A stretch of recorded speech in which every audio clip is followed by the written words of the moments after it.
오늘 새벽 하나님의 말씀은 마가복음 9장 2절에서 13절까지 말씀입니다. 신약 성경 68페이지입니다. 마가복음 9장 2절부터 13절까지 말씀입니다.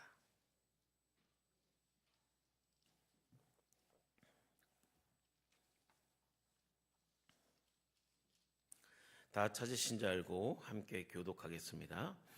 6후에 예수께서 베드로와 야고보와 요한을 데리시고 따로 높은 산에 올라가셨더니 그들 앞에서 변형되사 옷이 광채가 나며 세상에서 빨래하는 자가 그렇게 희귀할 수 없을 만큼 매우. 이에 엘리야가 모세와 함께 그들에게 나타나 예수와 더불어 말하거늘 베드로가 예수께 고하되 랍비여 우리가 여기 있는 것이 좋사오니 우리가 초막 셋을 짓되 하나는 주를 위하여 하나는 모세를 위하여 하나는 엘리야를 위하여 하사이다 하니 이는 그들이 몹시 무서워하므로 그가 무슨 말을 할지 알지 못함이더라. 마침 구름이 와서 그들을 덮으며 구름 속에서 소리가 나되 이는 내 사랑하는 아들이니 너희는 그의 말을 들으라 하는지라. 문득 둘러보니 아무도 보이지 아니하고 오직 예수와 자기들 뿐이었더라. 그들이 산에서 내려올 때에 하시되 인자가 죽은 자 가운데서 살아날 때까지는 본 것을 아무에게도 이르지 말라 하시니 그들이 이 말씀을 마음에 두며 서로 문의하되 죽은 자 가운데서 살아나는 것이 무엇일까 하고 이에 예수께 묻자와 이르되 어찌하여 서기관들이 엘리야가 먼저 와야 하리까 하나이. 이르시되 엘리야가 과연 먼저 와서 모든 것을 회복하거니와 어찌 인자에 대하여 기록하기를 많은 고난을 받고 멸신을 당하리라 하였느냐. 함께 읽겠습니다. 그러나 내가 너에게 이르노니 엘리야가 왔으되 기록된 바와 같이 사람들이 함부로 대우하였느니라 하시느니라. 아멘. 할렐루야. 이번 주는 사순절 셋째 주이며 한 주간이 시작되는 월요일 새벽 예배입니다. 사순절의 셋째 주간도 마가복음을 통해 우리의 심령이 치유되며 회복되는 축복된 새벽 예배 시간이 되시길 간절히 축복합니다.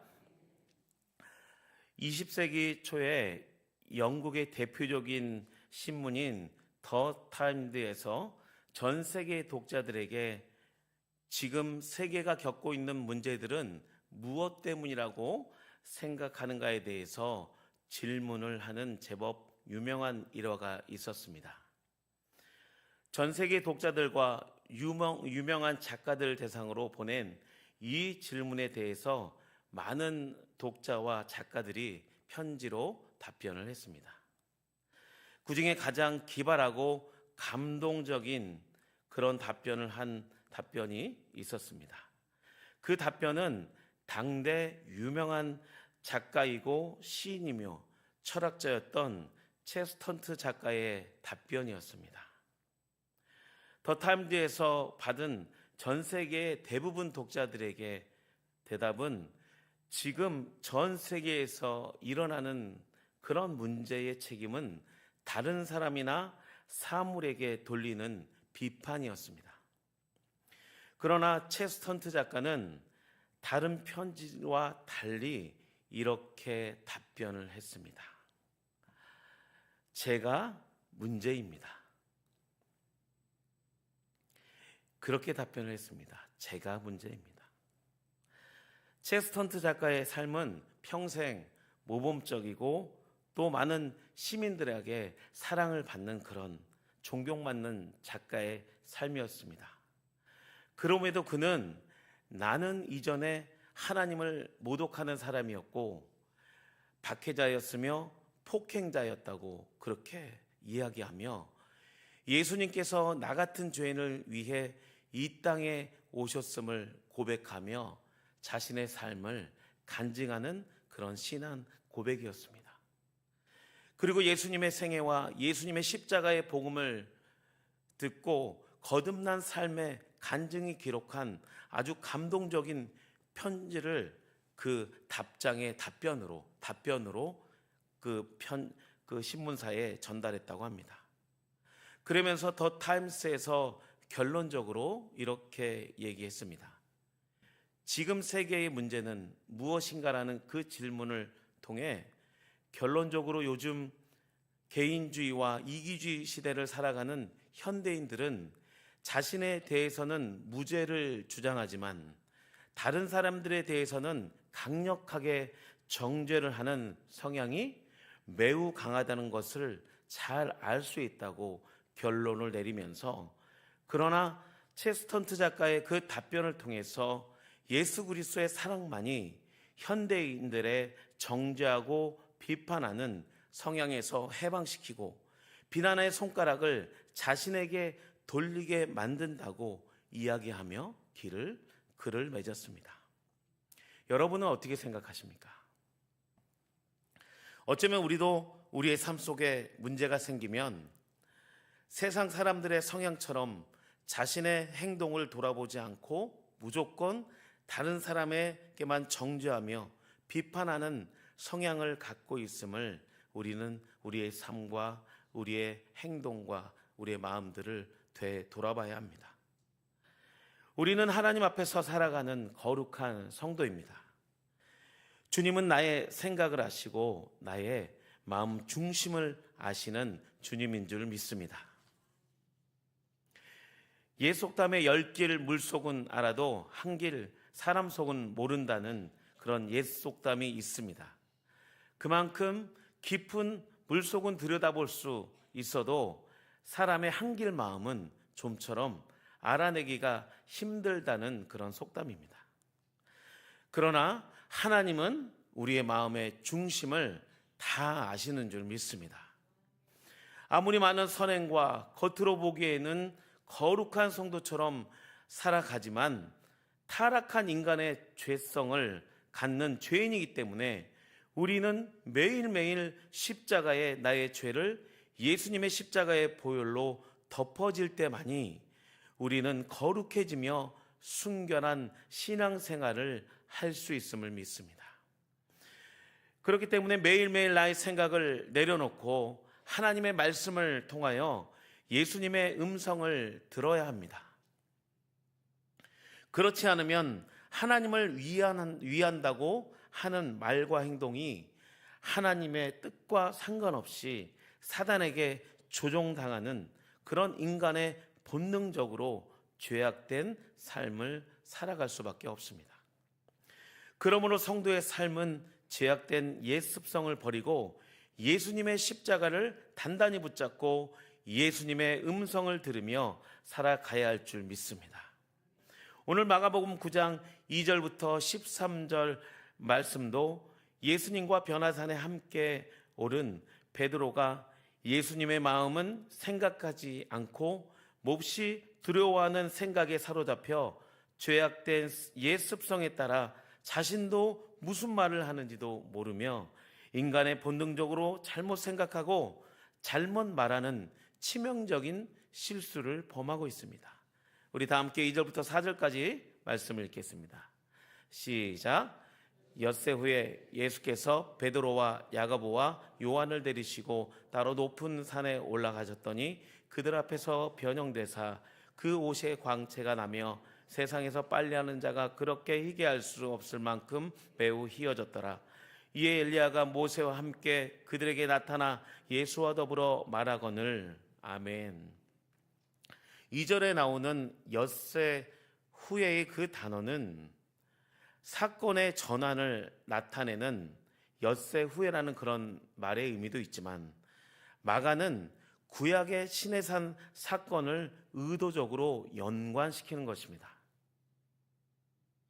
하나님께서 시내산에서 구름 가운데 모세를 부르시기 전까지 모세가 시내산에 올라가 6일간 머물렀던 것을 상기시키며 출애굽 24장 16절을 연결시키는 그런 연결어로 사용합니다. 출애굽 24장 16절에 이렇게 기록되어 있습니다. 여호와의 영광이 신의 산 위에 머무르고 구름이 엿새 동안 산을 가리더니 일곱째 날에 여호와께서 구름 가운데서 모세를 부르시니라. 아멘. 모세도 여호와의 영광 가운데 시내산에서 머무르며 얼굴에 광채가 났고 십계명을 갖고 이스라엘에 머무는 진영으로 돌아왔을 때에 아론과 온 이스라엘 자손이 모세를 볼 때 그 모세의 얼굴과 그 몸에 광채가 나며 하나님의 그 영광의 광채를 통해서 많은 이스라엘 백성들이 모세를 보고 두려워했다는 그런 말씀의 기록이 있습니다. 마찬가지로 예수님께서 변형되시고 얼굴과 옷에 광채가 나고 세상에서는 볼 수 없는 모습은 하나님의 영광의 임재를 말씀하는 것입니다. 이 세상에서는 느낄 수 없고 볼 수 없는 그 영광스러운 하나님의 그 임재에 충만한 찬란하게 하는 그 빛나는 예수님의 모습이었습니다. 그리고 4절에 엘리야가 모세가 그들에게 나타나 예수님과 더불어 의논하십니다. 엘리야는 죽지 않고 하늘로 올라간 사람이었습니다. 그리고 유대인들은 엘리야가 다시 이 땅에 올 것을 기대하는 선지자였습니다. 또한 모세는 비록 죽었으나 유대인들은 하늘로 살아있는 그대로 올라갔다고 믿던 이스라엘의 지도자였습니다. 그렇기 때문에 모세와 엘리야는 율법과 예언자의 대표적인 인물이었습니다.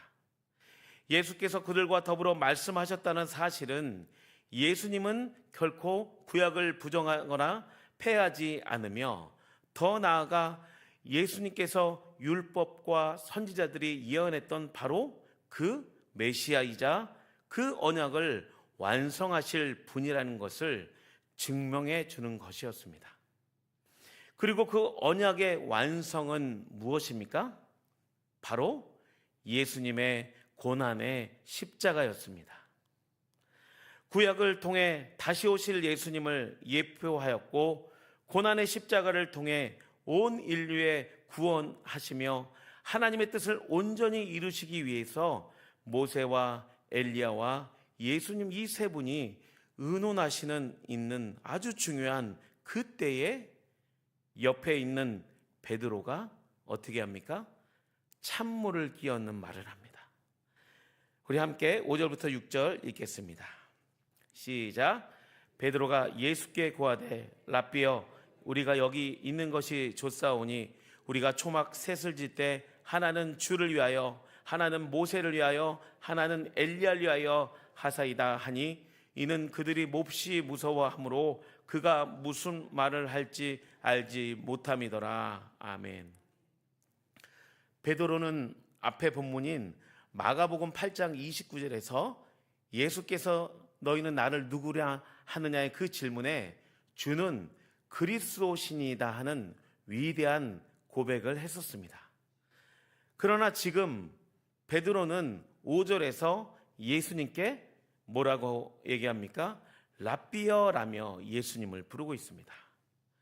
랍비의 호칭은 예수님에 대해 올바른 이해를 갖지 못하고 여전히 예수님에 대한 신성을 알지 못하고 단지 인간적인 존경받는 선생으로만 생각하는 그 베드로의 한결성을 우리는 엿볼 수 있습니다. 그리고 더 어처구니 없는 말을 쏟아냅니다. 5절에 우리가 좋사오니 초막을 셋을 짓는데 하나는 예수님을 위하여 하나는 모세를 위하여 하나는 엘리야를 위하여 집을 짓자고 하는 말도 안 되는 이야기를 모세와 엘리야와 예수님 앞에서 말도 안 되는 이야기를 쏟아냅니다. 초막은 이 땅에 살아가는 사람이 사는 집이요, 또 지금 그 초막은 천상을 살아가는 모세와 엘리야에게서는 아무 의미도 없고 살 수도 없는 그런 무의미한 것입니다. 마찬가지로 우리 예수를 믿고 구원받는 성도도 천국 본향을 마음에 두고 살아가는 줄 믿습니다. 이 땅에 살아가는 삶은 나그네와 같은 삶입니다. 예수님을 믿는 진정한 성도의 마음은 이 땅에 살지만 천국을 바라보며 이 땅에서도 예수님과 동행하며 천국의 삶을 살고 죽어서도 주님과 함께 천국에서 영생의 삶을 소망하며 살아가는 그런 거룩한 성도의 삶입니다. 그런데 문제는 지금 베드로는 몹시 무서운 상태로 자신이 무슨 말을 하는지도 모른다는 것입니다. 이때 어떤 현상이 일어납니까?